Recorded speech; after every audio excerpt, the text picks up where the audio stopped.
जिले की हर खबर सबसे पहले आप तक पहुंचाने का वादा, बस यही है एक इरादा। आज ही लगाए अपना पद्मेश डिजिटल सेटअप बॉक्स। नमस्कार, बहुत स्वागत है आपका। आप देख रहे हैं पद्मेश 24/7 न्यूज बुलेटिन की शुरुआत करते हैं हेडलाइन से।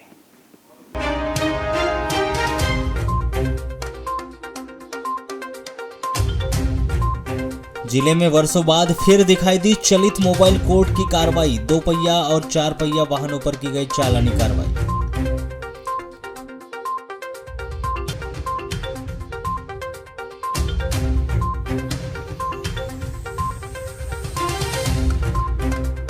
तेज आंधी तूफान के दौरान टीन शेड के साथ उड़ी बल्ली से फटा व्यक्ति का सिर। उपचार के दौरान हुई व्यक्ति की मौत।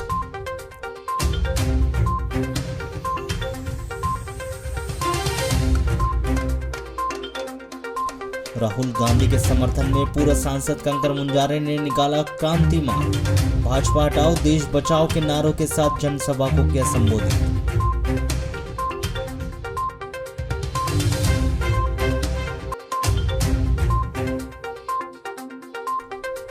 बेमौसम बारिश की वजह से खेत में कटी गेहूं चना की फसल हुई बर्बाद। किसानों ने प्रशासन से सर्वे करवाकर मुआवजे की रखी मांग।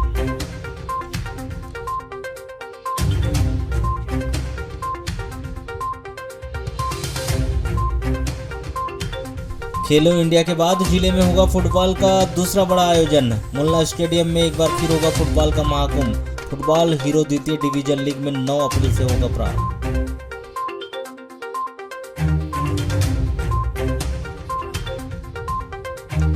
आयोग अध्यक्ष की घोषणा के बाद भी लालबर्रा में नहीं हुआ अधूरी सड़क का निर्माण कार्य प्रारंभ। गड्ढों में तब्दील हुई सड़कें। राहगीरों को आवागमन में हो रही परेशानी। लालबर्रा में तेज आंधी तूफान और शुक्रवार को हुई बूंदाबांदी के बीच चिचगांव निवासी धनेंद्र पटले के मकान के शराब का टीन शेड लकड़ी से उखड़कर रोड के ऊपर गिरकर क्षतिग्रस्त हो गया। विद्युत तार भी टूट गया, परंतु उस समय बिजली गुल थी और मार्ग सुनसान था, जिसके कारण बड़ा हादसा होते होते टल गया। प्राप्त जानकारी के अनुसार चिचगांव निवासी धनेंद्र पटले के परिवार के लोग शुक्रवार की शाम 5 बजे अपने घर पर थे और तेज आंधी तूफान शुरू हुई, जिसके बाद परिवार के लोग घर के अंदर आ गए। इस दौरान तेज आंधी तूफान चलने के कारण मकान के शराब का टीन सेट लकड़ी की बल्ली से उखड़कर रोड के ऊपर आ गया, जिसके बाद परिवार के लोग मकान से बाहर निकले और शराब में बंधे मवेशियों को अलग किया। तेज आंधी तूफान से टीन शेड उखड़कर सीधे विद्युत तार से टकराते हुए रोड के ऊपर गिर गए, जिससे विद्युत तार भी टूट गया था। साथ ही आवागमन बाधित हो गया। तभी एक युवक मोटरसाइकिल से वहीं से गुजर रहा था, वहां बाल बाल बच गया। अगर बिजली चालू रहती और मार्ग से कोई गुजरते रहता तो बहुत बड़ा हादसा घटित हो सकता था। आंधी तूफान में भैया अचानक वो ये बना तूफान, और तूफान आया तो एकदम छत बिल्कुल सीधे रोड मार्ग में गिर गई। कितने समय की घटना है ये करीब 5 बजे। 5 बजे। हाँ, 5 बजे। तो जिस सराव में कुछ मवेशी वगैरह या कुछ था क्या सामग्री वहाँ पर? मवेशी था सर, उसको भी जल्दी निकाल दिए। ऐसा है। तो रोड के उस साइड ही गया कि इस साइड आया पूरा? रोड के साइड से।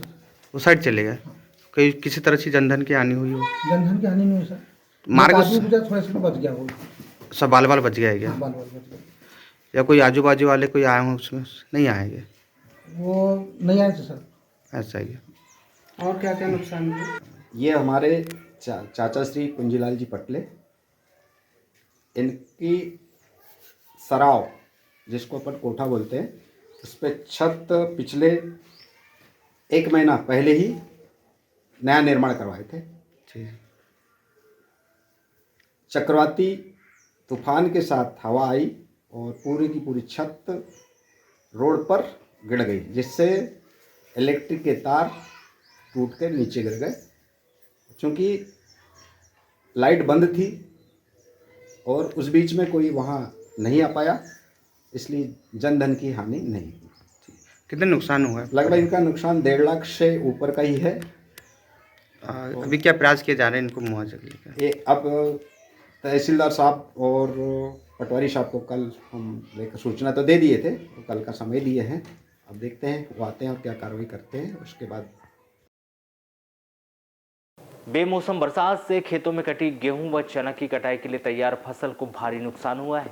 ग्राम पंचायत मेहदुली थाने गांव व सिकंदरा के किसान 7 अप्रैल व इसके पूर्व हुई बारिश से चिंतित और मजबूर दिखाई दे रहे। हालांकि उनका कहना है कि यह प्राकृतिक आपदा है, मगर शासन प्रशासन को उन किसानों की सुध लेनी चाहिए और बर्बाद हुई फसल का सर्वे कराकर उन्हें उचित मुआवजा देना चाहिए। पद्मेश 24/7 को जानकारी देते हुए थाने का निवासी रामविलास नकपुरे ने बताया कि बीते दिवस हुई बारिश ने उनकी कटाई के लिए तैयार गेहूं व चना की फसल को पूरी तरह से बर्बाद कर दिया है। बीते कुछ दिन पूर्व ही बारिश के साथ ओलावृष्टि ने उनकी फसल को जहां नुकसान पहुंचाया था, तो वहीं 7 अप्रैल को हुई बारिश के चलते उनके द्वारा कट चुकी फसल खेत में जमा पानी में डूब गई, जिसकी वजह से गेहूं के कड़वे व उसके दाने भी काले पड़ चुके हैं। ऐसे में उनके गेहूं की फसल व चना की फसल बर्बाद हो गई है। वहीं उन्हें शासन प्रशासन से कोई मदद नहीं मिल पा रही है। सरकार कहती है कि किसान खेती को लाभ का सौदा बनाए, मगर इस तरह की प्राकृतिक आपदा आने के बाद शासन प्रशासन को किसी प्रकार की कोई मदद न मिलने से खेती लाभ का सौदा कैसे बनेगी। जो लगी थी फसल वो बर्बाद हो गई। कौन कौन सी फसल लगाए थे आपने? ये गेहूँ लगाए थे, चना लगाए थे। तो आपने काटे नहीं, इतनी लेट हो गए? नहीं, थोड़ा काटने के लेट हो गए थे। उसमें क्या बीने, वो पूरा बर्बाद ही हो गया। क्या बीने, नहीं सर, बीनने की स्थिति नहीं है। शासन प्रशासन से क्या चाहते हैं आप? अब लाभ मिले। जब हमने चना लगाए थे थोड़ी सी इसमें, तो चना के आगे उतने इससे ये हुआ नहीं, और गेहूँ नहीं था, चना ये। खेल और खेल आयोजन के क्षेत्र में बालाघाट जिला केवल प्रदेश में नहीं, अब पूरे देश में अपना नाम रोशन कर रहा है। जहां के खिलाड़ियों के उत्कृष्ट खेल के प्रदर्शन और सर्व सुविधा युक्त मैदान होने के चलते देश के बड़े बड़े राज्यों में आयोजित होने वाले खेल, खास तौर पर फुटबॉल जैसी प्रतियोगिता का आयोजन अब बालाघाट जैसे नगर में भी कराया जा रहा है। शायद यही वजह है कि हाल ही में संपन्न कराई गई खेलो इंडिया महिला फुटबॉल प्रतियोगिता के बाद अब बालाघाट में इंडियन फुटबॉल हीरो द्वितीय डिवीजन लीग के मैच भी खेले जाएंगे, जिसकी शुरुआत रविवार से नगर के मुल्ला स्टेडियम में होगी। बताया जा रहा है कि बालाघाट जिले को यह अवसर बालाघाट डायमंड रॉक एफसी ने बेहतर प्रदर्शन कर दिलाया है। दरअसल बालाघाट डायमंड रॉक एफसी ने इंडियन फुटबॉल द्वितीय डिवीजन लीग के लिए क्वालिफाई किया है, जिससे ही यह बड़ा अवसर बालाघाट के हाथ लगा है, जिसके तहत ही इस प्रतियोगिता के प्रारंभ में 3 मैच बालाघाट के मुल्ला स्टेडियम मैदान में खेले जाएंगे, जिसकी शुरुआत रविवार से होगी। जिसकी तमाम जानकारी शनिवार को एक नगर के निजी होटल में आयोजित पत्रकार वार्ता के दौरान मध्य प्रदेश फुटबॉल संघ और जिला फुटबॉल संघ पदाधिकारियों व सदस्यों के द्वारा दी गई है। आयोजित पत्रकार वार्ता के दौरान पत्रकारों को संबोधित करते हुए प्रतियोगिता के संबंध में मध्य प्रदेश फुटबॉल संघ के प्रदेश अध्यक्ष त्रिलोक चंद कोचर और जिला फुटबॉल संघ के सुनील यादव ने बताया कि यह मध्य प्रदेश ही नहीं बल्कि आसपास के राज्यों के लिए भी गर्व की बात है। बालाघाट की एक टीम ने देश की इतनी बड़ी प्रतियोगिता में अपना स्थान बनाया है और अब वह देश की बड़ी बड़ी टीमों के साथ मैच खेलेगी। उन्होंने बताया कि इस प्रतियोगिता का पहला मैच 9 अप्रैल को मुन्ना मैदान में खेला जाएगा, जिसमें बालाघाट डायमंड रॉक एफसी की टीम शिलोंग की टीम से मैच खेलेगी। उन्होंने बताया कि उसके बाद 14 अप्रैल को ईस्ट बंगाल की टीम के साथ मैच होगा। उसके बाद 29 अप्रैल को यूनाइटेड स्पोर्ट्स की टीम के साथ मैच खेला जाएगा। इंडियन फुटबॉल हीरो द्वितीय डिवीजन लीग में टीम को 4 ग्रुपों में बांटा गया, जिसमें बालाघाट डायमंड रॉक एफसी को ग्रुप में शामिल किया गया, जिसमें Shillong united sports club, east Bengal FC को शामिल किया गया। वहीं ग्रुप ए में downtown heroes, Delhi FC, Mumbai city FC. Group C में Hyderabad FC, Goa era FC, tempo FC. Group D के RKM football club Chennai FC, Bangalore FC, golden FC को शामिल किया गया है। उन्होंने बताया कि बालाघाट डायमंड रॉक एफसी अपने लीग में जीती है तो फिर वह अन्य ग्रुपों के साथ मैच खेलेगी। मेडिकल में जाना चाहते हैं तो आपको क्या चाहिए? एक अच्छा स्कूल, एक अच्छी संस्था जो आपको सिखाए। यदि संस्था नहीं होगी तो वहाँ सीखेंगे कैसे? और मुझे गर्व होता है कहने में, मध्य प्रदेश की नहीं, सेंट्रल इंडिया की one of the best football academy Balaghat में है। हमारे बहुत कम पत्रकारों को मालूम है। सुनील कोहली जी को मैं वहाँ लेके गया था, उन्होंने देखा वहाँ आपको आश्चर्य होगा, बालाघाट में बच्चे श्रीनगर से लेके कन्याकुमारी तक के बच्चे और बम्बई से लेके मणिपुर तक के बच्चे लगातार डायमंड फुटबॉल एकेडमी में, रॉक डायमंड फुटबॉल एकेडमी में फुटबॉल सीखने साल भर रह रहे हैं। उनके माता पिता अपने बच्चों को बालाघाट छोड़ रहे हैं और यहाँ सिखा रहे हैं फुटबॉल।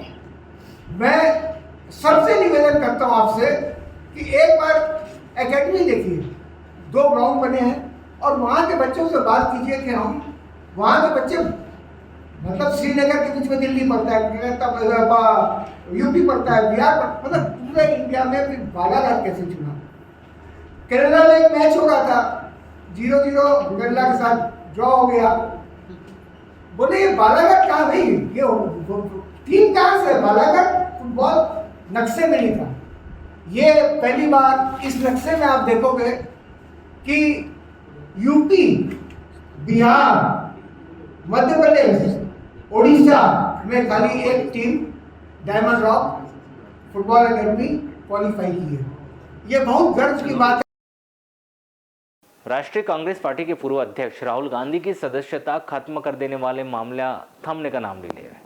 राहुल गांधी की लोकसभा सदस्यता खत्म करने को लेकर जहां कांग्रेस पार्टी पूरे प्रदेश व देश में धरना प्रदर्शन आंदोलन कर रही है, तो वहीं अब पूर्व सांसद कंकर मुंजारे भी उनके समर्थन में उतर आए, जिन्होंने राहुल गांधी के समर्थन में नगर में एक क्रांति मार्च निकाला गया। यह क्रांति मार्च राम मनोहर लोहिया चौक से प्रारंभ होकर हनुमान चौक, वहां से मेन रोड होता हुआ नगर के विभिन्न मार्गों का रास्ता तय करते हुए नगर के बस स्टैंड में रानी अवंतीबाई चौक पहुंचे, जहां क्रांति मार्च का समापन कर जनसभा को संबोधित कर कार्यक्रम का समापन किया गया।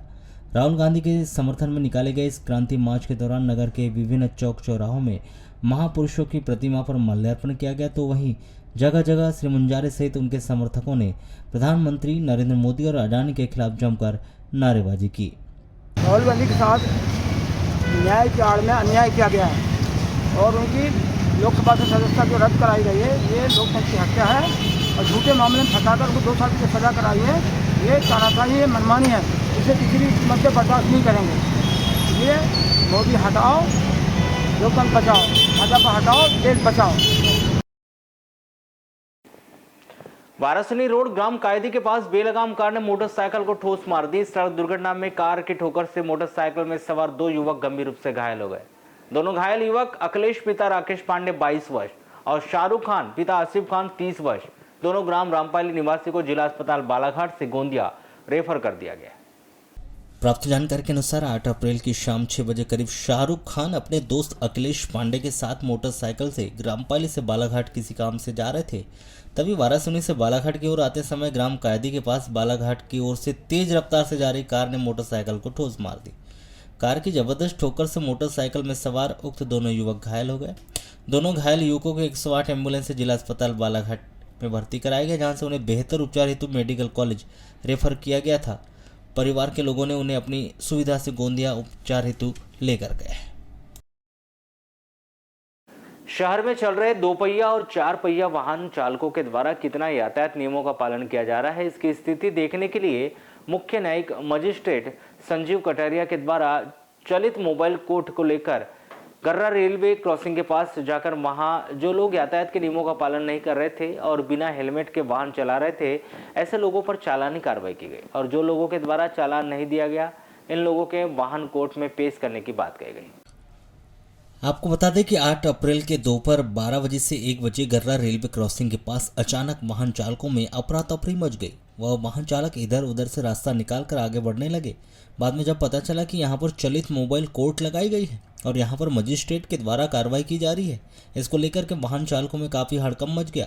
वैसे तो यह कार्रवाई यातायात विभाग के द्वारा भी की जाती, पर आज जब न्यायालय के द्वारा यह कार्रवाई की जा रही थी तो लोगों में एक अलग सा भय का माहौल बना हुआ था, जिसको लेकर मुख्य न्यायिक मजिस्ट्रेट संजू कटारिया के द्वारा चर्चा में बताया गया कि लोगों में यातायात के नियमों के प्रति जागरूक करने व वाहन चालकों के द्वारा हेलमेट का उपयोग करवाने के लिए पहली बार चलित मोबाइल कोर्ट का आयोजन किया गया, जिसमें सभी वाहन चालकों को यह बताया जा रहा है कि उन्हें किस प्रकार से यातायात के नियमों का पालन करना है। जो लोग बिना सीट बेल्ट के 4 पहिया वाहन चला रहे हैं उन्हें भी देखा जा रहा है और जो लोगों के वाहनों में ब्लैक फिल्म लगी है व जो हूटर आदि का प्रयोग कर रहे हैं, ऐसे लोगों को समझाइश देकर व चालानी कार्रवाई कर दंडित भी किया गया है। अब समय समय पर चलित मोबाइल कोर्ट लगाकर कार्रवाई करने की भी बात कही गई। वहीं यातायात थाना प्रभारी शैलेंद्र सिंह यादव के द्वारा बताया गया कि सीजीएम साहब के द्वारा आज गर्रा में वाहन चेकिंग लगाई गई, जिसमें यातायात पुलिस बल व कोतवाली का पुलिस बल के संयुक्त तत्वाधान में यह कार्रवाई चल रही है, जिसमें यह देखा जा रहा है कि जो 3 सवारी है जिनके द्वारा यातायात नियमों का पालन नहीं किया जा रहा है, उन्हें यातायात के नियमों का पालन करने की हिदायत दी जा रही है। वर्तमान में भी जो नए सीएम साहब आए हैं कटारी जी, उनके द्वारा बताया गया था कि सडनली चेकिंग लगाई जानी है, तो उसी को देखते हुए आज श्रीमान सीएम साहब कटारी जी हैं, उनके द्वारा गर्रा में चेकिंग लगाई गई, जिसमें यातायात पुलिस एवं कोतवाली पुलिस के द्वारा सहायता की गई। और चेकिंग के दौरान श्रीमान ने जो 3 सवारी हैं हेलमेट नहीं पहने हैं, इनके पास कागज़ नहीं है, ब्लैक फिल्म है, हूटर है या फिर जो लाइट लगा लेते हैं, इनके विरुद्ध कार्रवाई की है। एवं जिनके पास कागजात थे या कंप्लीट नियमों का पालन कर रहे थे, उनको मौके से छोड़ा गया। उन जिनके पास कागजात नहीं थे या जिनने विधि का उल्लंघन किया है, उनके विरुद्ध कार्रवाई की गई एवं उनको हिदायत दी गई है कि आइंदा जो भी यातायात के नियम है उनका पालन करें, संपूर्ण कागजात अपने पास रखें, सीट पे अगर 4 व्हीलर है तो सीट बेल्ट का प्रयोग करें, अगर 2 व्हीलर है तो हेलमेट जरूर लगाएं। चलित मोबाइल कोर्ट के द्वारा वाहन चेकिंग के दौरान सभी 2 पहिया और 4 पहिया वाहन चालकों की चेकिंग चल रही थी, तभी चेकिंग के दौरान जनप्रतिनिधि आशुतोष बिशेन अपने 4 पहिया वाहन से रेलवे क्रॉसिंग गर्रा से गुजर रहे थे, तभी उन्हें रोका गया, जिनके द्वारा उनके वाहन में हूटर लगा हुआ पाया गया, जिस पर मजिस्ट्रेट संजीव कटारिया के द्वारा उन्हें रोककर हूटर प्रतिबंधित होने की बात कहकर उनके वाहन का चालान काटा गया व चालान काटने के बाद उन्हें छोड़ दिया गया। जिस प्रकार से यातायात विभाग के द्वारा चेकिंग की जाती है और जब भी किसी जनप्रतिनिधि व नेताओं या अधिकारियों के परिजन इस कार्रवाई में फंसने के बाद बचने के लिए जुगाड़ लगाकर छुड़ जाते थे, उसी प्रकार आज भी एक नज़ारा यहां चलित मोबाइल कोर्ट में चेकिंग की कार्रवाई के दौरान देखने को मिला, जहां पर गाड़ी रोकने के बाद कुछ वाहन चालकों के द्वारा थाना प्रभारी से बात कराने या फिर अपनी पहुंच लगाकर बचने का प्रयास किया जा रहा था, किंतु जब न्यायालयीन चलित मोबाइल कार्रवाई की बात पता चली तो सभी जैक और पहुंच जहां के वहां धरे के धरे रह गए और कोई जुगाड़ काम नहीं आया। कटंगी थाना क्षेत्र में तेज आंधी और तूफान के दौरान एक मकान का टीन शेड उड़ गया और टीन शेड के ऊपर रखी बल्ली से एक व्यक्ति के सर में गिर जाने से वह व्यक्ति गंभीर रूप से घायल हो गया, जिसकी कटंगी के अस्पताल में उपचार के दौरान मौत हो गई। प्राप्त जानकारी के अनुसार ग्राम नांदी निवासी ईसुलाल सला में खेती किसानी करता था। इसके अलावा ट्रैक्टर ड्राइवर भी था। इसके परिवार में पत्नी, एक बेटा शिवम और एक बेटी शीतल उर्फ सपना थी, जो कक्षा 10वीं की छात्रा थी, जिसने पिछले माह 1 मार्च सुबह परीक्षा देने न जाकर अपने घर में सीलिंग फैन में रस्सी बांधकर फांसी लगाकर आत्महत्या कर ली थी।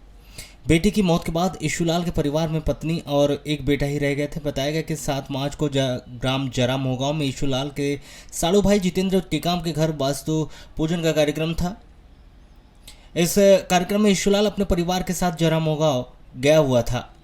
4 बजे ईशुलाल अपने साड़ू भाई के घर के पीछे टेंट में अन्य लोगों के साथ खड़ा था, तभी तेज आंधी तूफान आने पर जितेंद्र टेकाम के चाचा बलराम टेकाम के घर के पीछे का टीन शेड आंधी तूफान में उड़ा और टीन के ऊपर रखी बल्ली टेंट में खड़े ईशुलाल के सर के ऊपर आ गिरी, जिससे ईशुलाल का सर ही फट गया। ईशुलाल गंभीर रूप से घायल होकर बेहोश हो गया था, जिसे तुरंत ही कटंगी के अस्पताल लाकर भर्ती किया गया। यहाँ कुछ देर बाद ही ईशुलाल की मौत हो गई। राजू कुमरे 35 वर्ष मौदा नागपुर निवासी ने इस घटना की रिपोर्ट कटंगी पुलिस थाने में की। 8 अप्रैल को कटंगी पुलिस थाने के उपनिरीक्षक ने मौके पर पहुंचकर पंचनामा कार्रवाई के पश्चात लाश का पोस्टमार्टम करवाकर शव परिजनों को सौंप दिया है और मर्ग कायम कर जांच शुरू की है। ग्रामीण थाना के अंतर्गत लामता रोड ग्राम मगरदर्रा मोटरसाइकिल टीवीएस मोपेड को ठोस मारकर फरार हो गई। इस सड़क दुर्घटना में मोटरसाइकिल की ठोकर से टीवीएस मोपेड में एक वृद्ध घायल हो गया। घायल वृद्ध नोक सिंह पिता धर्म सिंह वुई के 70 वर्ष को जिला अस्पताल में भर्ती कराया गया है। 7 अप्रैल को नोक सिंह अपने जेठ साले अरविंद सिंह मस्कुले के साथ अपने भांजे की शादी का निमंत्रण देने के लिए टीवीएस मोपेड में ग्राम हिरमुटोला मगरदर्रा गए थे। रात्रि में दोनों वहीं पर रुके। 8 अप्रैल को सुबह 10 बजे जब नोक सिंह अपने साले अरविंद मस्कुले के साथ टीवीएस मोपेड से केवाटोला जाने निकले थे। टीवीएस मोपेड अरविंद मशकोले चला रहा था। मगरदर्रा में जैसे ही दोनों लामता रोड पर आए, उसी समय लामता की ओर से तेज रफ्तार से आ रही मोटरसाइकिल ने उन्हें ठोस मार दी। दुर्घटना में टीवीएस के पीछे बैठे नोक सिंह घायल हो गया। अरविंद मशकोले को मामूली चोटें आई है। नोक सिंह को 108 एम्बुलेंस से लालबर्ग अस्पताल लाकर भर्ती कराया गया था, जहां से उसे प्राथमिक उपचार के बाद जिला अस्पताल रेफर किया गया है।